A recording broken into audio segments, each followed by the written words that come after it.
This is our first year checkup since I got my mouth guards. And when I came in to see you a year ago, I couldn't walk very far. I always use my wheelchair.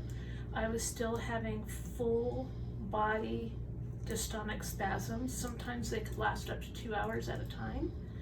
And I was having severe, my C1 is unstable and my tailbone's unstable, which is, I think, and you'll know this better, but I think it's part of the TMJ and why the C1 and the tailbone are unstable. I don't know, but you might be able to tell me that. But they're really unstable, and so I was having bad migraines, and then I would have really bad trigeminal attacks bilaterally, but not at the same time.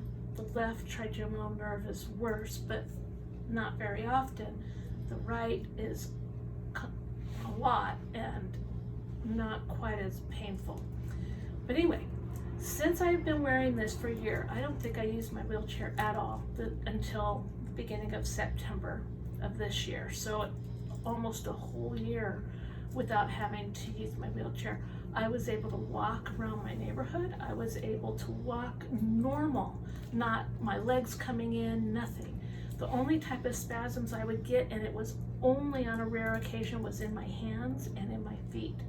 But again, not very often. So the dystonia was great all year long. Not as many flare-ups either. The only time I would have a trigeminal flare-up is if I ate something I shouldn't have eaten, something hard, and it irritated it. But other than that, not that. My C1 is more stable. I was having less and less of those headaches. And I could get up to, I think I was seeing the chiropractor to get it readjusted. It started off where it would hold for 6 weeks, and it even went longer. So maybe, I don't remember the longest, maybe 2 months, but I would still see her to get that still put in place. Now, what were some of your symptoms, and how long had you had your dystonia? 10 years. It's 10 years this year. Well, it started November of 2010. So the spasms, I had full body dystonia, so generalized dystonia, and it turned my ankles, it turned my hands. If I typed, these hands would cramp and go into a spasm. I mean, just that motion would cause it. And you can see I can do that just normal now. And then sometimes it would go all the way up my back and put me into a full body, I don't know how to explain it, but my whole body, every muscle in my whole body. And then I had secondary spasmodic torticollis that would pull my chin almost all the way behind my shoulder.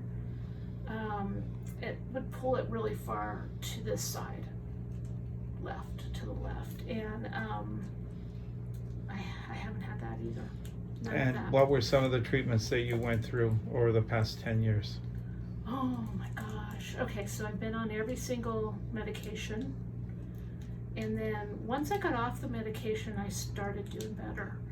And I mean, I was out of my mind. I had no memory. I was really sick. Even before I saw you, I got off the medication a couple years before I saw you, but up until on all the medication, I rarely saw a day out of bed. And I think I was in bed probably a good 5 years, Robbie. Yeah, about 5 years I was in bed. Wow. He would have to put me in the car. I couldn't even get into the car, so he'd lift me up, put me in the car. I mean, we'd go into the grocery store. If we went into the cold aisle, I was in a full body spasm in my wheelchair. Yeah, it was awful. It was awful. So I had a great year. I had an awesome year. Thank you.